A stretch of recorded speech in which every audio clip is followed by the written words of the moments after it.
in today with us.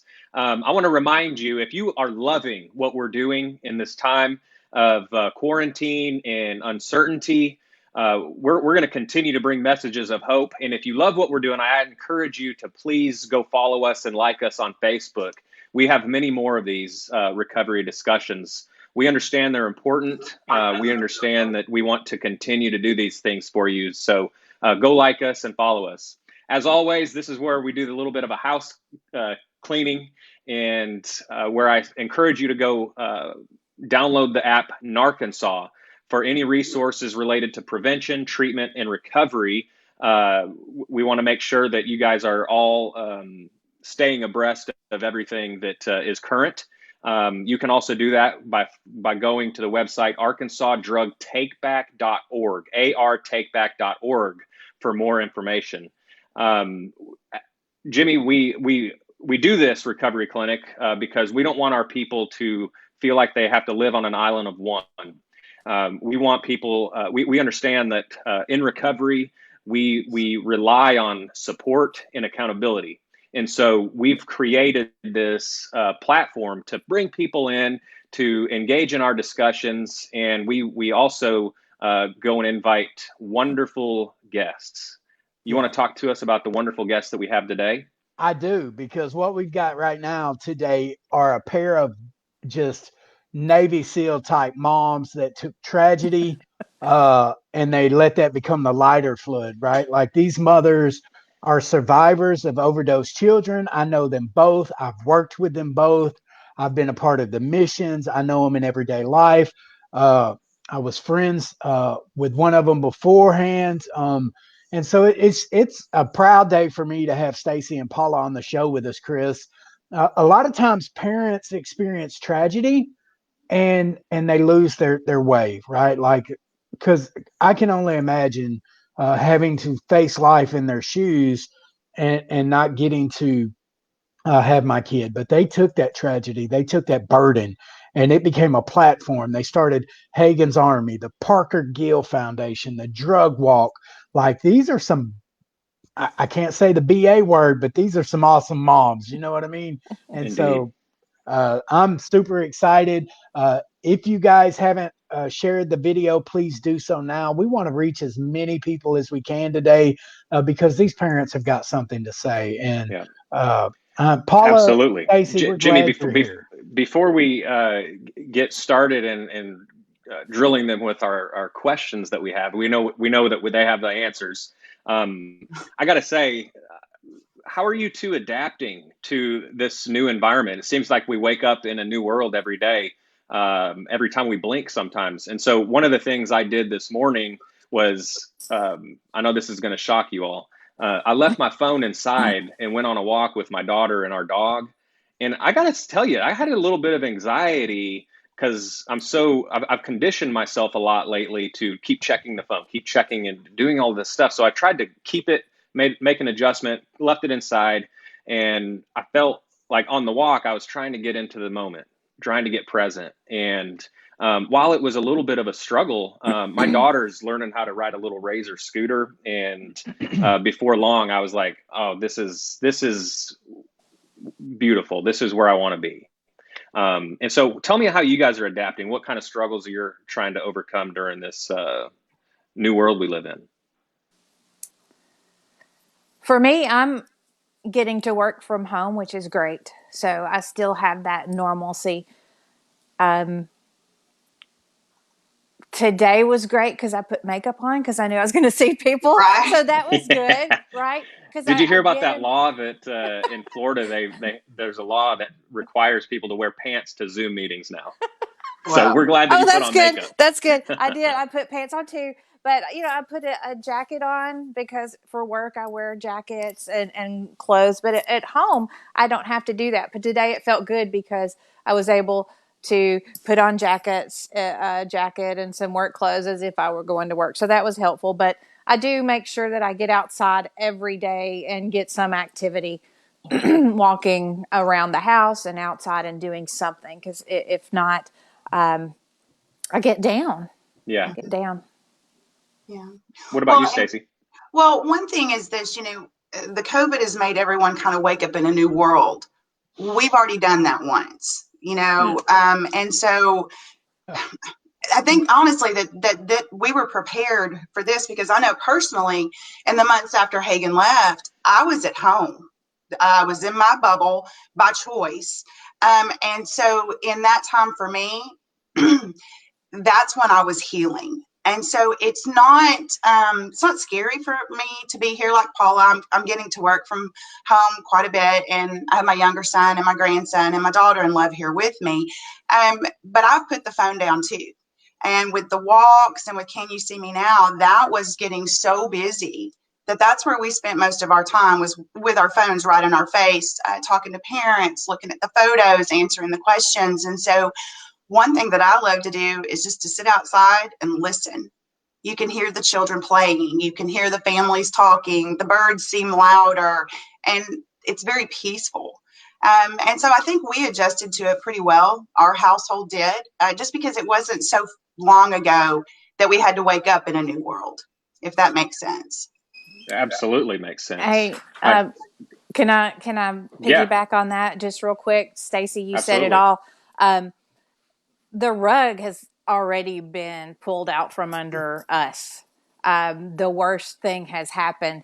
The loss of a child, that's something that is one of the worst things you can imagine ever happening. So, and I'd like to talk about this later, but we already had to form coping skills to get through the worst. So the fact that, hey, we're confined to our house, or something crazy like this is happening, we're already kind of prepared for this, because there's coping skills that I've had to learn to get through having a child with substance use disorder, and then losing that child.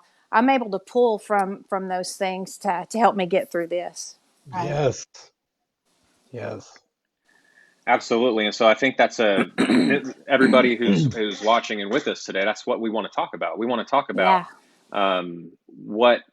first, before we get into that, I think Jimmy and I were talking beforehand, and we just want to get to know Parker and Hagen. Mm-hmm. Why don't you guys talk about them, and then we'll get into the day you woke up in a different world and what has transpired since, and how you have, found a way to survive. Because I'm an overdose survivor, and Paula, that, and Stacy, yes, we haven't had a chance to talk about that.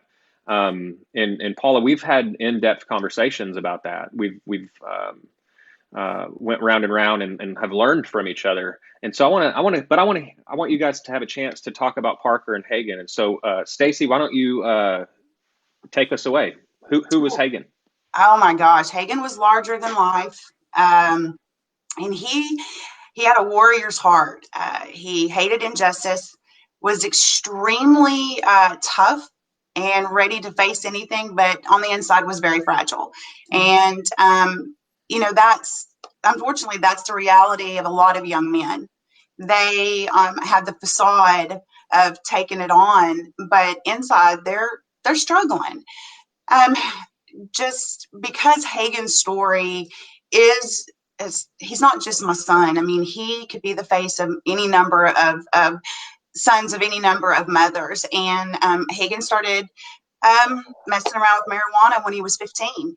And, we had that conversation that it won't stop at marijuana. And ironically, about 3 weeks before he died, he said, "You were right." He got to where that's how he coped. Mm-hmm. Instead of dealing with the pressure, instead of dealing with anxiety, I'm just going to get high. I could say more good things about my son. And after he left, it was amazing to have all these young people come up to me and say, your boy did not see color. Your boy told me about Jesus. Your boy showed me that family was available, even if it wasn't the family you were born into. So he did so much good in his 22 years that from my point of view, I miss him every day. Mm-hmm. I don't miss watching him struggle. I don't miss watching him be disappointed in himself and feeling like he was failing everyone because he couldn't attain. And he had a very, very high level that he wanted to achieve that no one else expected him to. And Hagen's first overdose was his last. He was just getting to that point in life where he was ready. He was ready to start taking responsibility. And I guess you could say ready to grow up, and had not smoked any marijuana in 30 days. I know this based on his toxicology report. He had really tried to walk away from what was hindering him. And he just found something stronger. And so his first overdose was his last. And unfortunately, with fentanyl, and it was fentanyl, that's the story of far too many, even those that haven't suffered with SUD. You know, the first time, let's try it, let's see. That's it. That's it. There's no second chances. Yeah. Absolutely. And just to kind of dissect a little bit about what you were talking about, I can relate to the conversations that I had with my mother, and I'm sure Jimmy can attest to this too, of when our loved ones are watching us spiral out of control. The family is helpless, and it's kind of like addiction comes into the family and blindsides everybody and punches everyone in the gut, right? And doesn't give you a chance to catch your breath because things just continue to spiral. And I can remember my mom telling me that she prayed that my maker would take me and end my suffering. And she felt so guilty to getting to that point that she would ask her creator to take her son. But she was doing that to end my pain, and so it certainly can relate to those discussions that you had with Hagen. Paula, jump in there Yes. and tell us about Parker Gill. Oh, okay. So it's always hard when someone wants to know about Parker because there are no words to describe that child, right? Right. I can think of one. That hair. That hair. That Oh, hair. That boy had that he good hair. he had good hair, beautiful hair, and the smile. Oh my goodness, he had a smile, and he was just bouncy, and he would run. He loved to hug. He loved people, all Where did types he of get that from, people. you think? I don't know. But he was so much fun to be around, and just caring, generous.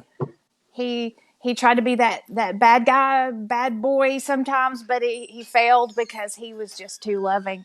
And the biggest laugh and the biggest smile that was hiding the biggest pain is what I've figured out over the years. And that's sad to me because he had it all. You know, he was very talented. Anything he wanted to do, he could do. Football, not so much, but hunting. He was an accomplished archer. He was he could blow a duck call like nobody's business, and just amazing kid. But he had this pain that he hid, and because of that pain,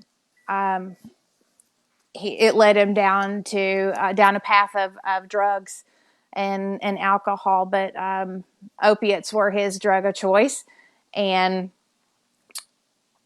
I always say, what people don't understand is he so badly wanted to find a way to get out of the life of drugs, to not be dependent on that and not want that, and it consumed him. It kept him away from his family, and he would cry, saying he just wanted to be that son or that brother or that uncle that all of his family deserved. And he tried numerous types of treatment. He went to his first residential treatment when he was 17 years old as a senior in high school, which was really tough for him. He had to leave his family and leave his friends at school and go to treatment. And he came back, and you hope that it would continue in recovery, but Yeah. he didn't. He went back to school. He finished his senior year, but then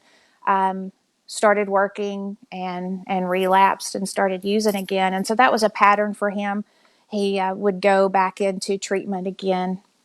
He actually overdosed a couple of times before the final overdose. And it was a real struggle for him, and it was something that he wanted to overcome so badly. I would sit and just watch him cry because he didn't understand why he couldn't recover and get to a place of long-term sustained recovery. And unfortunately, his final overdose kept him from that. Yeah. And obviously we have you and Stacy in the box today, and and I'm going to ask Jimmy to go over some of the statistics that we have in our nation for the people who were losing to overdose related deaths. And everyone, there's a ton of families in here watching today that have lost a loved one, and our hearts go out to you. And we hope that you can find some solace and peace in that pain.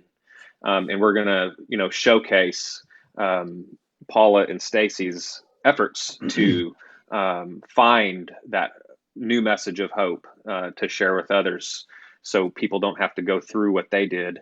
I encourage the people who are listening, if you have people you have lost, please share them in the comments. Let's just flood the comments with a ton of positive moments that you've had with your loved ones. Jimmy, talk to me about what you see at the state level in terms of, from 2018, 2017, 2016. And I mean, it's hard to have that amount of numbers to put the human connection behind that, because there's so many. Yeah, the main thing is that that mindset that it'll never be me, it'll never happen to my kid, it'll never be, it'll never be in my house is the biggest threat that you're going to see, right? And that's just denial. Like addiction doesn't care what your race, creed, color, sexuality. It doesn't care if you're bipartisan, Republican. It doesn't care about any of that. Anybody can die from a drug overdose. Anybody can be in the wrong point at the wrong time, make the wrong decision, and become a person of addiction. And so in 2018, we were seeing 203 people a day die. And at a global rate, that's 16,000 people a day die from an overdose. And so if you just look at America, because the state drug director's got a phrase that's real easy to phrase to pair up. 200 people a day dying in America from an overdose is an airliner. And if you were to crash that airplane full of 200 people every day into the ground, it'd take about 3 days for America to shut that airline down. We literally saw it last year when a C-130 crashed and the president shut the airline down. They can't fly them anymore until they could get it all figured out. We saw that physically. And so, but because it doesn't happen it happens in moderation and it's scattered out, we ignore the impact of it. And you guys did something really amazing with Parker and Hagen, right? And so when I think about the statistics, another statistic comes to my mind. What was it that happened inside Stacey James and Paula Cunningham?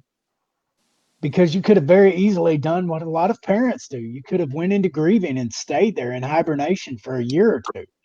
Life could have stopped evolving, and you didn't. You took that pain and you transformed that into your purpose. What made it different from you than other parents? That's what I want to know. Oh, who wants Paula, to you go want to first? go? Well, I can say this much. When you struggle with your children as they navigate through substance use disorder, you become a fighter. You fight for them, you fight with them, you fight against them. And so I think, and maybe for you too, Paula, Hagen taught me how to persevere. Hagen taught me how to have hope whenever I shouldn't have hope. He taught me so much that this is how I continue loving him.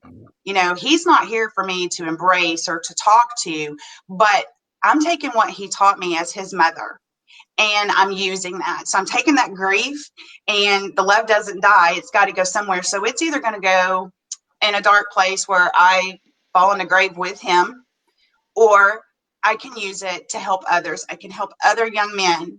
Hagen was really always trying to help broken people when he himself was broken. And so it's one of those things where we have a choice, but I don't know how not to fight. I don't know how not to speak up. I don't know how not to say this is wrong. We're losing so many kids. And so this passion, Hagen, my baby, Hagen had to die before I could step into my purpose. I believe that with all of my heart. He was rescued. His time, the Lord knew the day he was going to go home. And so he prepared me for Hagen to leave, and he used Hagen to teach me. And now I just hope that I can teach other moms and other dads and siblings that we're always going to grieve. Every day I make a choice. Every day I get up and I have to say, this is my reality now. And my reality, Hagen's not here. What am I going to do with it? So each day I make that choice. The fight can't go away. I don't know how. I fought with him, for him, and against him for 22 years. That's not gonna go away. Yeah. Thank you, Stacy, for fighting. Thank you, Stacy. I think there's smoke in my room here. Oh no. I believe that Stacy, you said choice, and when you asked me this question just now, that was the first thing that I thought of. I learned when Parker started struggling a long time ago that I had a choice to make then, on how I handled it. I learned through Al-Anon and the 12 steps that I learned acceptance. Acceptance is this is the situation I'm in, and I have a choice on how I handle it. And so when Parker was in the hospital, he actually was in the hospital on a ventilator before he passed away.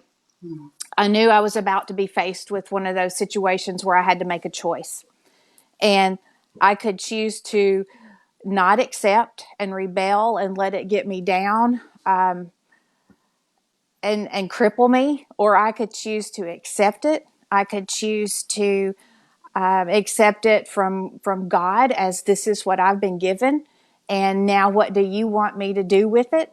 And when Parker was in treatment in a treatment center, he called me one night and he said, "Mom, I think God's wanting me to go to Robinson High School where he graduated and warn the kids about this disease and tell them that there's hope," because he was in treatment and he knew there was hope. And so that's what he wanted to do. And I told him, "Hey, I will go with you. I will be beside you 100%. And so when I knew that he was not going to be able to do that and that he was about to lose his voice, that I had to, at that point, be his voice. And I'm not one to get up and talk in front of people and do this kind of thing, but I knew that day. And so I made a choice that I was going to accept it and that I was going to be his voice. And so that's what I've done. And, thank you, God, for giving me the opportunities, but giving me the courage to do this.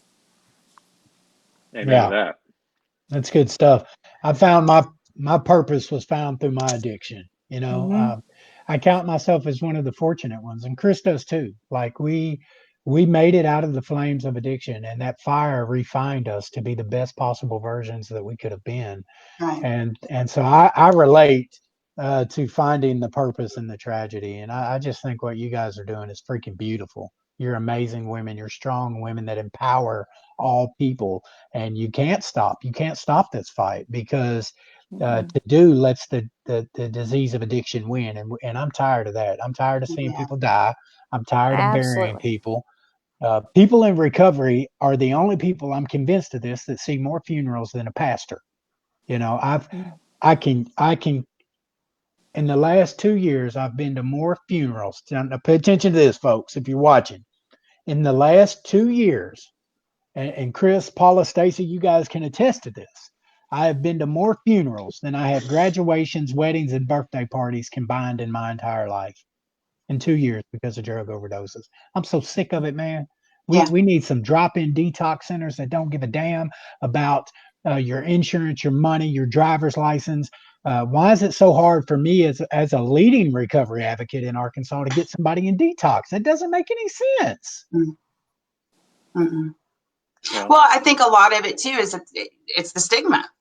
It's absolutely the stigma. The stigma has closed so many doors, and not only for those that are seeking recovery, that the parents, one thing that and I don't brag about this because I know the Lord's led me to do this, is I've attended funerals that I knew were overdose funerals in order to connect with those moms, to be an embrace, to be a prayer, just so that I can say to them, you are absolutely not alone. You're absolutely not alone. But one thing that I'm seeing is this, because just like what you were saying, Jimmy, why aren't there the resources available to get these people help when they need help? Well, I'm going to call it the grief community, although I do love your word, the surviving community, better.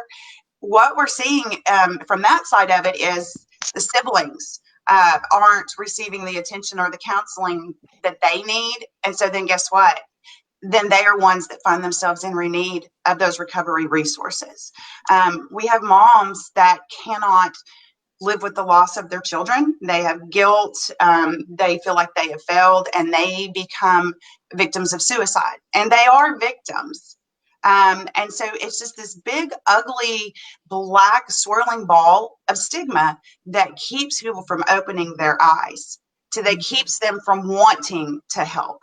And honestly, it keeps them from wanting to seek help because they feel like what they're going to receive isn't help. It's going to be just more rejection, more no's, more just do it by yourself. And so in the recovery community and the surviving community, that's kind of where we mirror each other, is there isn't the help available that there needs to be, but people don't have the courage to even seek it because they get so tired of being told no.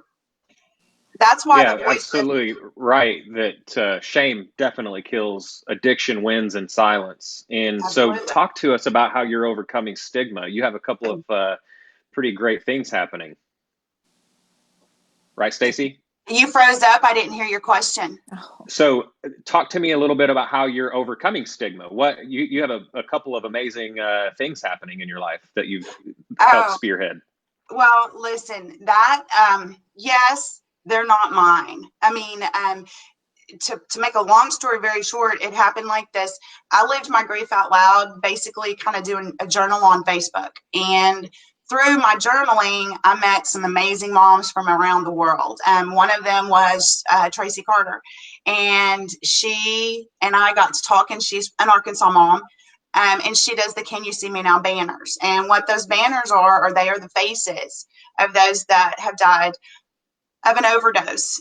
It is not exclusive to the opioid crisis, because while we have numbers for the opioid overdoses, we don't have numbers that we can stand on for those that have passed from other types of overdoses. So these banners have 150 faces. And in August of last year, there were 4. We now have 17. Amazing. And all of it is a grassroots movement. It's done on Facebook. Tracy started this in memory of her sweet son, Trey, who was also 22 when he passed away. And it's just, it's a resource for grieving mothers. It gives them a step out. It makes them feel like they're participating in something, and then they get to see all of the places their children are going. I know the first time I saw a picture of the banner in Vegas, I was like, Hagen's in Vegas. It's really, it helps them live on. And for us, we used it, and we've used them in recovery centers. We're working on getting them in the schools. They are powerful.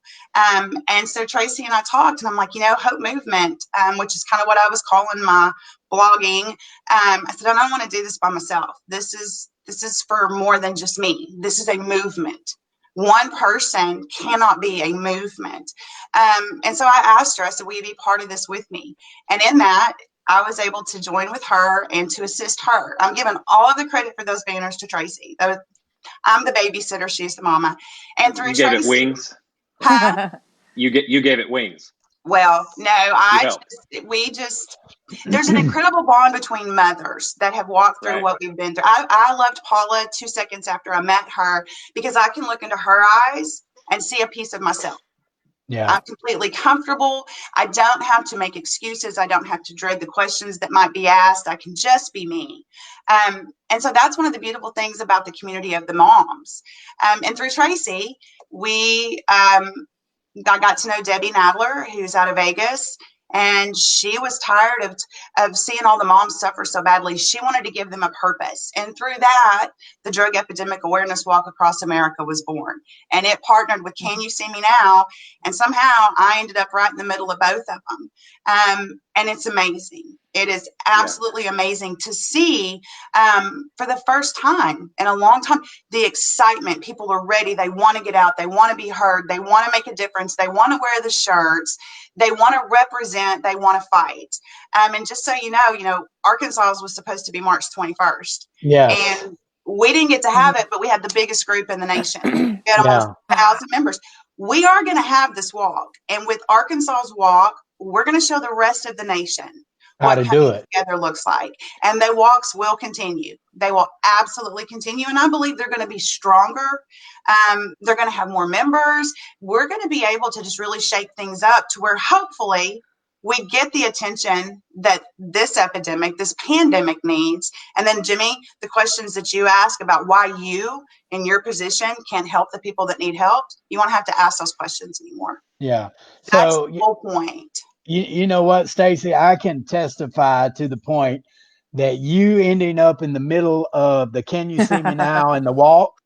I am a living testament that was pulling my non-existent hair out, because when you ended up in the middle, you pulled everybody in the middle. I started getting phone calls from reporters. I started getting phone calls from the drug director, the director of treatment, all these advocates. Like, you stirred up, you was the honey that stirred up all the little worker bees. So congratulations on that fight.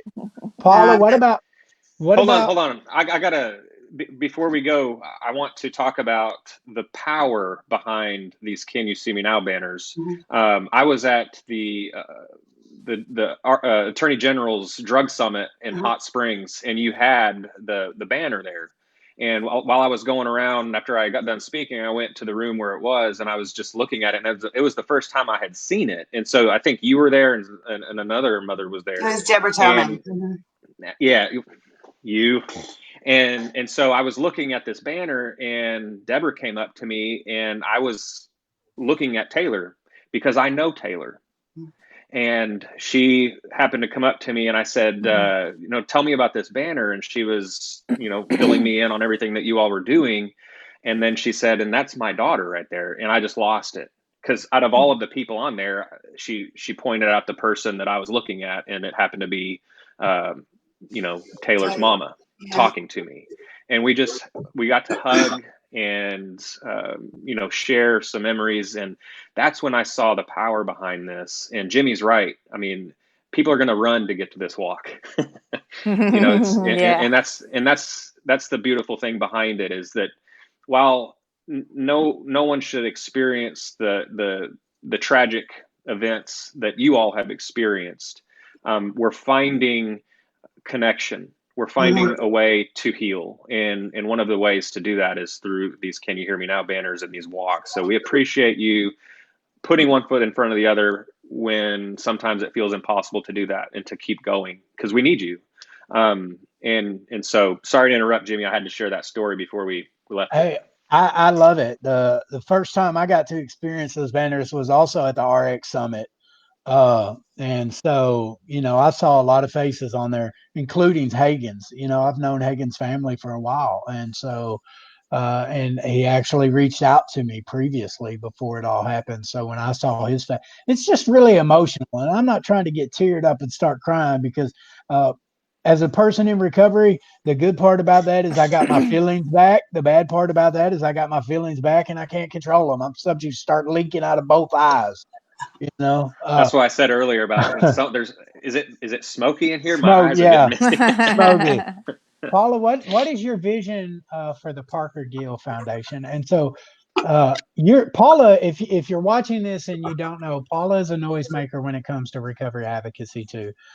She's also on the board of directors for a bunch of nonprofits, just like Stacy. I mean, they're both tremendous noisemakers. But the cherry on the top of you making noise is the Parker Gill Foundation. So what is your vision for that? And what are you trying to do in honor of your son who lost his life to addiction? All right. So the Parker Gill Foundation is really early on. We are still waiting on our 501c3. I'm hoping to get that any day. But my vision is so Parker Gill Foundation is prevention and recovery is key to saving lives. So that's kind of our motto. I feel like it's a two-pronged thing for the Parker Gill Foundation: prevention and then recovery. Recovery is really important to me to support recovery, because you have to have recovery to save a life when you have someone with a substance use disorder. And so I see there's such a deficit here in our country, in Central Arkansas, especially in recovery treatment centers, recovery housing. I think recovery housing is so important for the person who gets out of treatment, to help them get back into the life, to learn the tools they need to get long-term sustained recovery. And that's what we want to see with someone with a substance use disorder. It's my vision that those people seeking treatment have a place to go to get the treatment in a residential treatment facility, and then from there have a place to go to get back into life so that they can get their long-term sustained recovery. So what I want to do in the Parker Gill Foundation is to help out people who have these recovery housing, and to support that, and to support recovery however that is possible here in Arkansas. And then the prevention part, it's really big to me to fight the stigma. Mm-hmm. And how I've been doing that so far is speaking.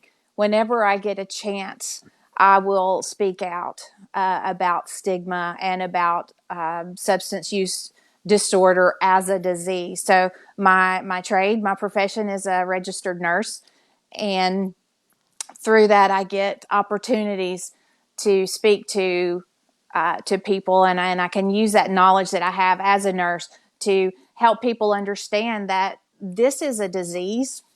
And I know you can think about it different ways, but if you understand it being a disease, just like someone, if your child had cancer, and you came,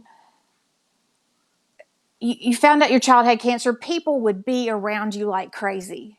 Yeah. And there to support you. You could talk about it. You would feel like you could talk about the different treatments available.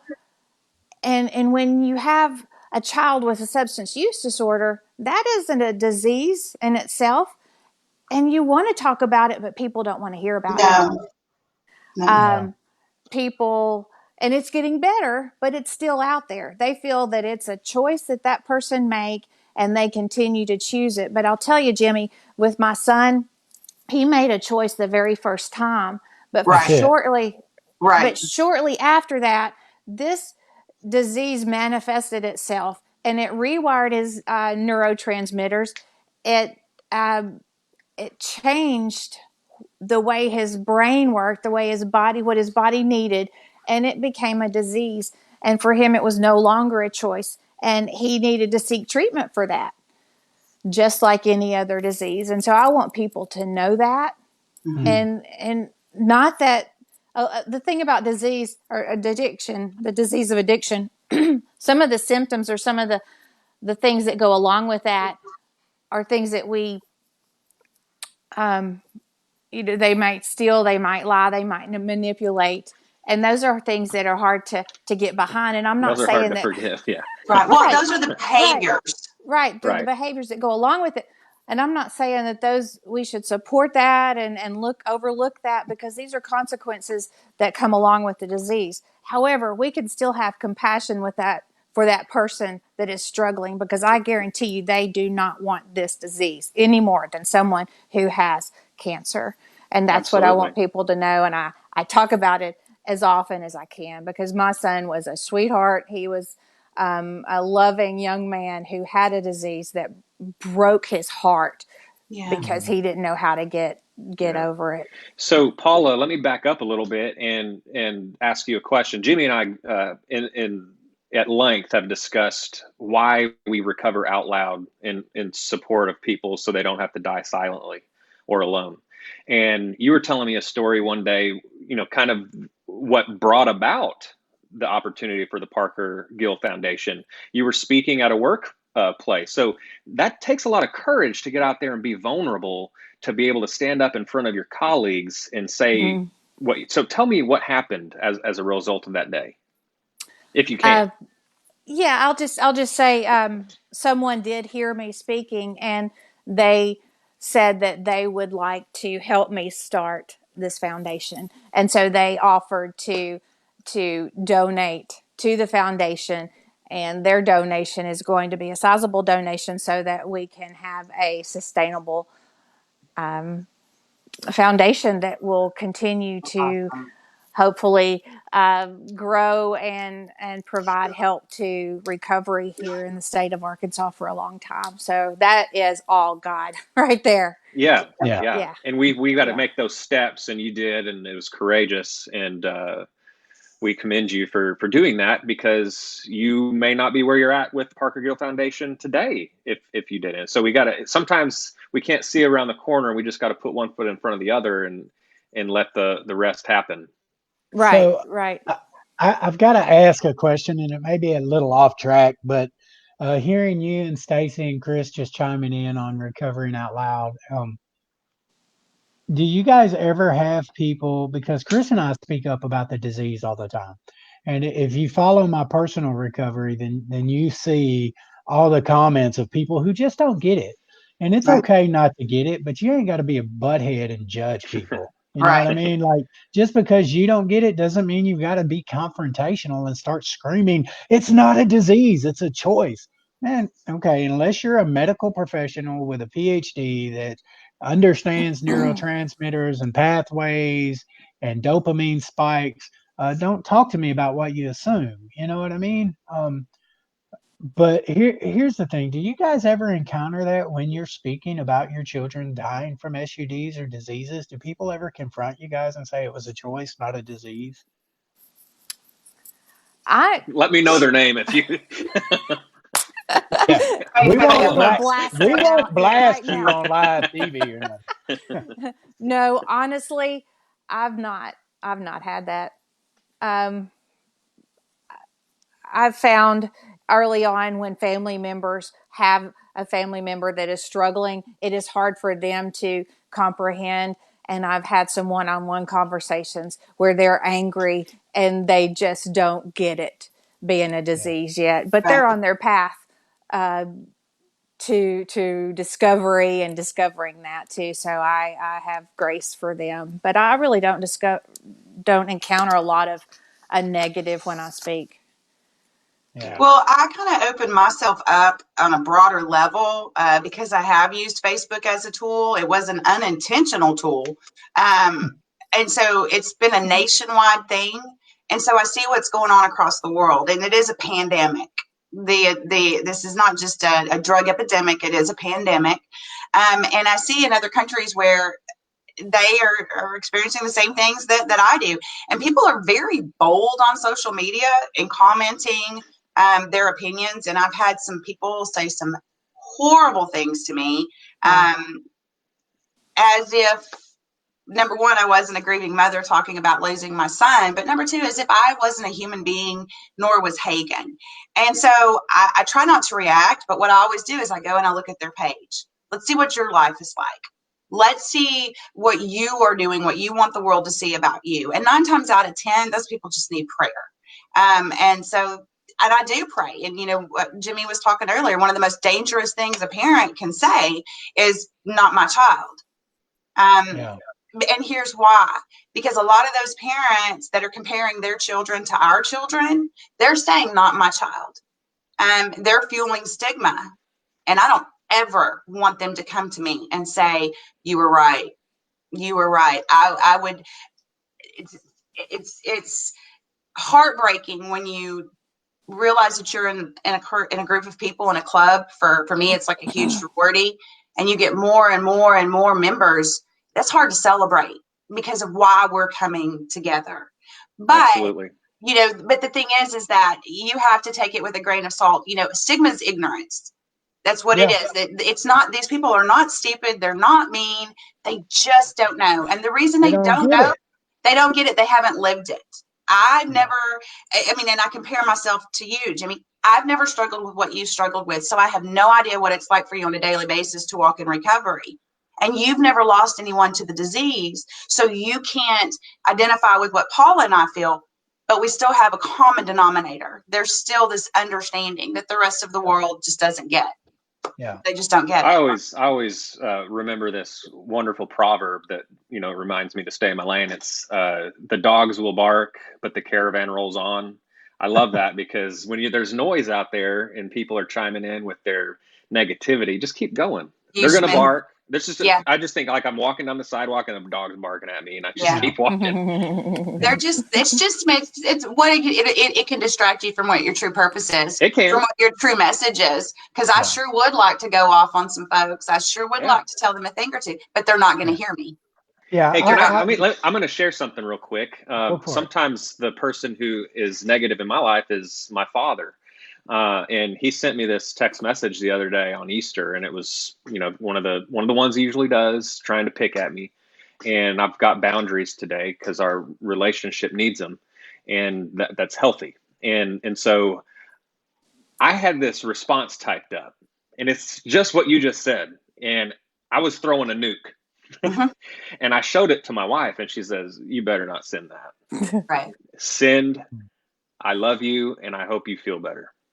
And I wanted to send the nuke, and I didn't. And I sent, "I love you, and I hope you feel better." And he sent back, "I'm so glad you sent that. I really needed to hear that." And I'm like, that's why I don't react. If you think about, one of the things with what we're talking about, it's, so emotional. And there's a reason why first responders are called first responders. Can you imagine if they were called first reactors and they'd show up to a scene of an accident? Exactly. Stoking the fire, scaring the crap out of you. You ran that stop sign. Yeah, you ran that stop sign. That's why you're in this accident. That's why you're going to lose your legs. And oh my God, you're going to lose your legs. And people from North Little Rock, you can't drive. You never use your turning signal. It's your fault because of where you live. Yeah, the first reactors show it. No, the first. That's why we had to remember to respond. And I need people in my corner that help me respond because sometimes I want to react. Right. Hey, Chris, Jimmy, I just saw a comment from a lady named Anita. And I will go back to it. Hang on one second. Can I just speak to, I know we're running out of time here, but I want to speak to those that still have someone struggling. And hey, I just want you to know that my heart is with you. I know how hard it is, and you're not alone. And I want to just talk about real quick how I got to a place where I could accept the fact that I had a child with a substance use disorder. And that was, someone told me the best advice ever. If I wanted to help my child, I needed to help myself first. Truth. And so I went to an Al-Anon meeting. I started going to Al-Anon. Right now, you can't go to Al-Anon meetings because they're pretty much shut down for social distancing, but you can go to arkansasalanon.org and find meetings online, just like AA or NA meetings online. But that helped me try to fix myself because I learned that I was messed up. I learned that I needed a lot of fixing, and I worked the 12 steps myself. And so when I was able to fix myself and find out what was wrong with me, then I was able to help my son and the people that I love that were struggling with substance use disorder. And so I just say, get some help. And there's other things out there. There's Celebrate Recovery. I know that there's Celebrate Recovery meetings all over Central Arkansas. There's other 12-step programs. I'm starting a Christ-centered 12-step program in Ferndale at Grove. It's called Grove Life Recovery Ministry, and you can find that on Facebook, but that's out in West Little Rock. And so there's all sorts of different support groups, and I encourage anyone who has a child or family member struggling with this disease that they get help themselves, because that made all the difference in my life, and it makes all the difference now in me being able to handle the fact that my child didn't survive this too, because I'm using all of those coping skills that I learned through the 12 steps and through that program and through through God and the scriptures to be able to handle now. So, Anita, you're not alone. We are here, and if you need someone or anybody needs someone, they can find me and on Facebook and Stacy As as well. well. Absolutely. Absolutely. I saw someone make a comment. You know, Paula did the 12-step program, and I know Deborah does it too. Deborah Toman does it too. That's not something that I did. I can't give you an actual, like a legitimate reason why. I just didn't feel like that was for me, because I did actually search for that prior to Hagen leaving. Whenever he was at a point where he was really bad and it was just destroying me, I was like, I've got to talk to somebody that gets this. But I'm not a sit in a room, like, share kind of person. I'm one-on-one kind of person. And so that was not something that I felt like would be beneficial for me. And I'm seeing some of the comments. I think that maybe others feel that way too. And to them, this is what I want to say. Each story for a person that's suffering with SUD is different. Each parent grieving. And just to be clear, yes, my son passed away. And there is grief associated with that. But as parents, we grieve 1,000 times before we ever actually say goodbye to our children. Yes. And so for those that don't feel that they would benefit from or aren't comfortable with a program like that, and they're great, and I see so many people that do so well with it, it just wasn't for me. To those people, I just want to tell you, keep looking. Keep looking. Don't retreat. Don't step back. You've got to go out and look for the help that you need. It isn't going to come to you, especially in the world that we live in right now and what's brought us all together. You have to fight for all of it. You have to fight for your recovery. You have to fight for your health. You have to fight for the support that you need. So I would, anything that I can do to help anyone that is currently has a child in the battle, as I always say, you know, they're right now, they're in the battle, or those that have lost loved ones. There are options beyond just what you see in front of you. Let us help you, point you in the right direction. There are many, many online groups for grief. And we do have a group here in Arkansas of women that have been affected by addiction, whether they're aunts, moms, sisters, grandmothers. I'm a firm believer that face-to-face interaction prior to social distancing is one of the most amazing, effective tools in helping someone. Just listen to their story and let them know that you're there. So definitely keep looking. Stacy, did you just mention something called Grief Share? Is that what you're referring to? No, actually, I said there are a lot of groups on Facebook. Most of them are for mothers. I did see one the other day for a dad, and I was so excited because there's not a lot out there for dads. Online Facebook, there's team sharing, Not in Vain. You know, Can You See Me Now has kind of become a really special place where we share pictures of our children and memories. Hearts of Hope for Arkansas is something that I started in June of last year, and kind of had to have Deborah Toman, I keep saying her name, I asked her to kind of take care of it for me for a little bit because I got so involved with the walk and with the banners. But there's 91 women in that group in our state. And we've met together in a 5-minute period of time. We laugh, we cry, we cuss, and we eat. And that's the reality. And we do it together. So there's just plenty of options. I want to tell a story, and not to focus on the negative, but if you're watching this and you're a part of some kind of group, it's very important that you come off as accepting and loving to the newcomer that comes in. My wife tried to attend, she lost, my son, his father died when he was 2 years old, and I'm all he's ever known.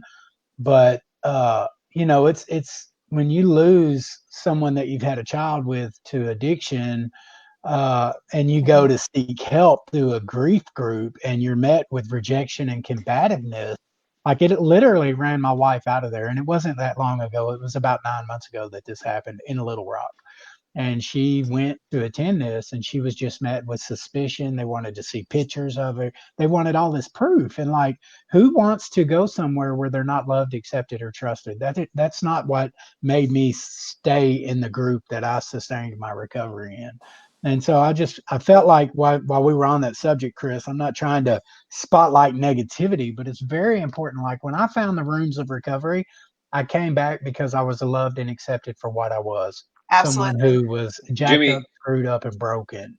Jimmy, I was told to keep coming back, and I Yeah, hadn't heard that in years. So I yeah, was definitely yeah, yeah. like, If you wanted me to come back, you were higher than I was. yeah, yeah. So Yeah, no, yeah. definitely. I mean, I wrote an article recently for the Democrat Gazette, and if it gets published, hopefully it will, on the op-ed section. I make a comment that the recovery community is a roomy, broad highway, as it Mhm. should be. Right. We have to we love each other back to health Mhm. through our hugs and handshakes and stories, like what Stacy was just saying, that they laugh, they cuss, they cry, and they eat. I Yeah. mean, that's really it. I mean, I'd never heard it that way, but that's It's I'm fellowship, right? Yeah, yeah. I yeah. It's a mean, It's without, community. community. I know that no one saw me sneak a little snack today, but we've done that today, except eat. I mean, that's what we've done Well, I know I've today. had my Diet Coke from Sonic, so I promise you that my disease is manifesting itself in the form of eating. I guarantee you. I weighed myself this morning. I literally almost threw the scale outside, like physically cussed at it, like you're lying. True story. Jimmy's walking in sideways to the room. Yeah. but if He's I having could, to. I just wanted to say something kind of on a serious note to any parents that have tuned in or will tune in. Um, you're still alive. You're still Yeah. alive. You Mhm. still have plenty of life left in you to live. Um, find your purpose, reach out. I mean, and here's the thing, guys, people hear purpose and they think, oh, well, you need to be part of the Can You See Me Now banners or the Parker Gill Foundation or no, your purpose can be something as simple as making homemade cookies and taking them to a recovery center where these guys maybe haven't been loved on by a mama in quite some time, and showing up with some chocolate chip cookies, it would be just bless them in ways you wouldn't understand. I freaking love that. I love that. When I got clean, Stacy, I had the mother that raised me was killed leaving my concert in 2009 in a car wreck. And so my biological mother hadn't been in my life for over 20 years. And so I would have loved to have a mother like, well, I kind of did with Miss Kathy. I don't know if you know Miss Kathy, but she kind of mamaed me a little bit. She definitely told me what she thought, and I was not used to that. So that's important. I love that idea. That's cool. Yeah, Yeah. it's just reaching out. It's just doing something. And I mean, like right now, there's not a lot we can do, but silence is deadly Yeah. in more ways than one. Acceptance is golden. And those that are watching that haven't felt that acceptance, I promise you haven't. I promise there are a ton of people that will come around you to help you walk through this. I don't want people to stay discouraged, to lose focus on their surviving children, and it's hard not to do. I mean, Hmm. it is really hard not to do, but there are steps that can be taken. And I'm so appreciative of you guys for asking us to be a part of this because it's so important. We've got to work together. We have to work together in prevention. We have to work together in recovery. And believe it or not, we have to work together on the grief side of it as well, because a lot of kids that are guys, girls that you guys have fought so hard for, I'm standing next to their moms. Mm-hmm. Yeah. You Hey, know, while I want to ask you two, Paula and Stacy, why am I wearing a purple? What does purple represent? overdose awareness. Overdose awareness. Absolutely. And so Recovery. one of the things that we're working on, Overdose Awareness Day is August 31st. Jimmy and I are in contact with the city of Little Rock to see if we can light the bridges up in Little Rock purple. Yes. And we're going to need your help to do that. When we'll reach out, and everybody in here, we're going to try and get the information out. Our request needs to be heard to the city. I don't think it'll be a big deal, but I think it will be a wonderful way to end the night, in the day, and light our bridges up purple. And so we want as many people as we can to be on the Capitol steps or wherever Overdose Awareness Day is, because we want it to be a big deal, and we want it to continue to grow. Because how are we going to overcome stigma if we don't continue to normalize the conversations around suffering, shame, and addiction?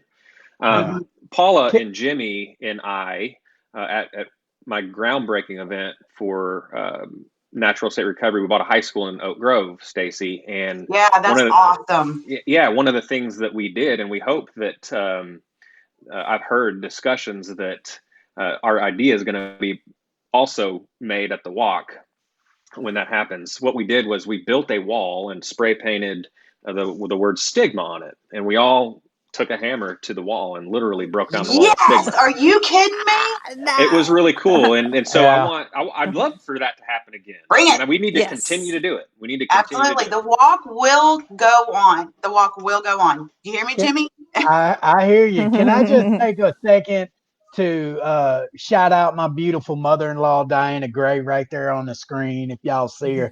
Look at that pretty lady. Hey, Diana. Hey, she fights. Hey, Diana. I've never seen, I've seen some moms, but she's that mom that rolls up her sleeves and like, addiction is a disease and they do recover. And so I love that. I love just, it's really cool. Shout out to her, So I'm sorry. I had to do that, guys.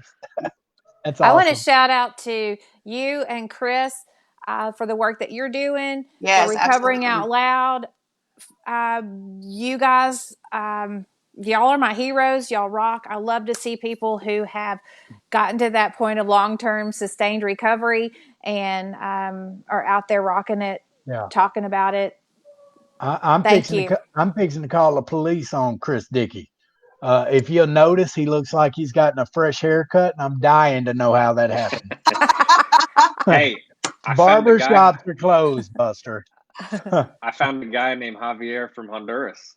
Or maybe not. I don't know.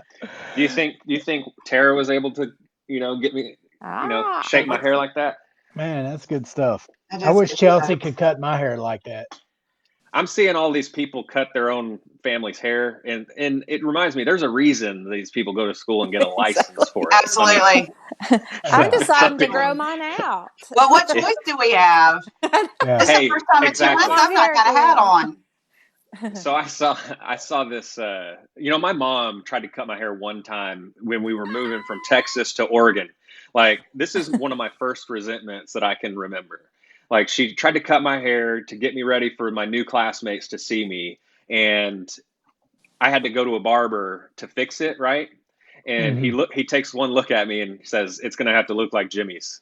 I'm going to have to shave it to fix it. That was the only thing. So I had to go to a new school with a bald head. I don't look good with a bald head. So I mean, you said that, like, look like Jimmy's, like, I don't rock this bald baby. That's what I'm saying. Like, I make this look great. Like, there's certain people that look good bald. I'm not one of them. Well, I am. Let me tell you something. I'm a trendsetter. Do you know how many people have shaved a perfect head of hair just to look like me? Kirk Lane? The drug boss, the big boss. Don't do that. Y'all, Parker had that beautiful long hair, and the reason it was always long is because he had a horrible cowlick right here, and it would stick straight up. And what he would always do when he was younger, if it grew out, it would stick up. So he'd go get the scissors and just chop right there. Constantly as a child, he had this big bald spot right here. So then he got smart enough to realize that, if I let it grow, then it'll lay down. So that's why he always, because when if he got it cut, it would stick straight up. And so, that was just funny. Well, Chris, it's about that time. I think this was a great show. Do you guys have anything that you would like to leave with or leave people with? There's hope. Always hope. Always hope. Chris and Jimmy, you guys are beacons of hope. You really are. And, Hagen had an opportunity to talk with Jimmy, and it wasn't part of Hagen's story. But for everyone that's not part of their story, tens and dozens and hundreds and thousands of people that you are touching and you are helping. As from a mother's point, thank you for how hard you work for their children. Thank you for all that you pour into it. And thank you for letting us be part of this. And, the best way to reach me is Facebook. Send me a message. If I can help you in any way, if I can point you in the direction of someone that can help you, whatever I can do, that's why I'm here. Especially with the social isolation, not a whole lot going on. I do want to say, if there's anyone who wants to have their child's photo included on the Can You See Me Now banners, reach out to me, let me know, and just knows those are they're horrifically beautiful, if that makes any kind of sense. Absolutely. And each picture is prayed over. Tracy knows the name of every person. She knows their faces. And so we take care of them. And the walk, guys, whenever it's time to get it kicked back up, we are going to do that walk. We are going to make some noise. We're going to have a bell that is ringing every 8 minutes. So we're going to let Little Rock know what addiction, what substance use disorder really looks like. And it looks like the four of us. That's what awesome. it looks like. Yeah. So thank you. You guys are great. And so, Chris, you want to close us out? Absolutely. Thank you so much for continuing to display an amazing amount of courage to fight for those who are not on this show today, that are out there right now suffering, that are struggling to put one foot in front of the other, that are struggling to find that acceptance, Paula, that you mentioned. I encourage everybody. There's been a lot of pain shed in our comments today, and a lot of memories shared of lost loved ones. And I just want to remind everybody that we're connected to a bond that can't be broken. If we remind ourselves to stay together, that we can overcome anything. No matter what comes our way, we will be able to stand up and do really amazing things in this world. And I've seen a lot of tragedy where God has came in and turned it into many blessings to continue to apply His will to everybody. Right. And so I encourage everybody in here to share this video and encourage those who might be suffering in being alone during this time to encourage them to reach out, that there is help, that there is hope available. Absolutely. Absolutely. Right. Thanks, guys. We will see you every Wednesday at 11 and every Saturday. Yep. Okay.